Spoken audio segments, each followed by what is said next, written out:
From the National Newsroom of the Canadian Press, I'm Rob Westgate.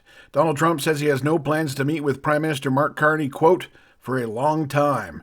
The update on Canada-U.S. relations comes as the American president is headed to Japan.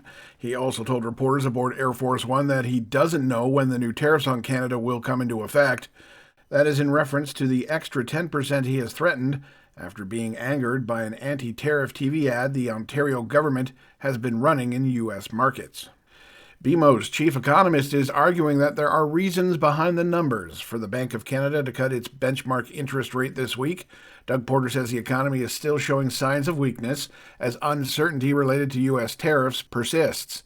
He also says recent news that automakers Stellantis and GM will pause some production or even relocate south of the border helps make the case for a rate cut when it comes up on Wednesday. Corporate decisions, to relocate production from Canada to the U.S. is pretty discouraging, and on balance, suggests that there is a bit more need for monetary policy to help out to add a helping hand to the economy. Porter says strong jobs data and sticky inflation numbers from September hurt the odds of a cut this week, but the big picture of a weak Canadian economy still calls for lower rates. Out west now, where Alberta's United Conservative government is set to table back-to-work legislation today, ordering thousands of striking teachers back to their classrooms. The move is aimed at ending the Alberta Teachers Association weeks-long strike, which began October 1st. Premier Danielle Smith says the job action has gone on for too long and is harming children.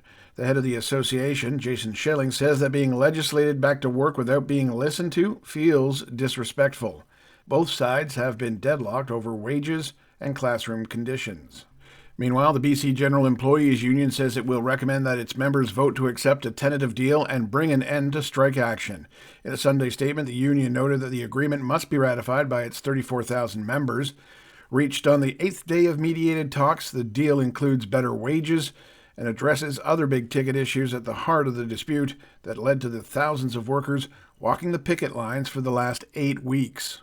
And finally, were you watching Game 2 of the World Series and thinking, hey, is that the Colonel? And you weren't dreaming. KFC confirmed he was indeed someone sent by the company to promote their newly renamed sandwich. The fast food chain is changing the name of its Zinger sandwich to the Dinger sandwich to support the Blue Jays. Other companies were also trying to step in, with restaurant Wendy's responding cheekily, saying, "Sorry, Colonel, you are bad luck." That's after the Toronto Blue Jays lost Game 2 to the Los Angeles Dodgers. Game 3 goes tonight in LA, with the best-of-7 series tied at 1 apiece. Naira Ahmed, The Canadian Press. This is The Canadian Press. In sports, the Toronto Blue Jays are in Los Angeles ahead of Game 2 of the World Series. The hosting Dodgers say they have Canada's team right where they want them, in front of their LA faithful for 3 games in 3 days. Tied 1-1, the best-of-7 series resumes tonight, with Jays starter Max Scherzer telling reporters, "I'm here to win, and I've got a clubhouse full of guys who want to win too." Over to the NBA now, where the Toronto Raptors came up short 139-129 against the Dallas Mavericks. It was the Mavs' first win of the season. Scotty Barnes had 33 points and 11 rebounds in the loss. On the ice, the Calgary Flames snapped an 8-game losing skid with a 5-1 victory over the New York Rangers. Despite the victory, the Flames remain last in the NHL's overall standing at 2-7-1. And finally, on the soccer pitch, the Vancouver Whitecaps open their playoff run with a dominant 3-0 victory over FC Dallas. Dallas will host the second game of the matchup November 1st, and if necessary, Game 3 will be held back at BC Place on November 7th. From the Canadian Press, I'm Rob Westgate. Thanks for listening. Don't forget to follow and subscribe. For more of today's top stories, visit thecanadianpressnews.ca.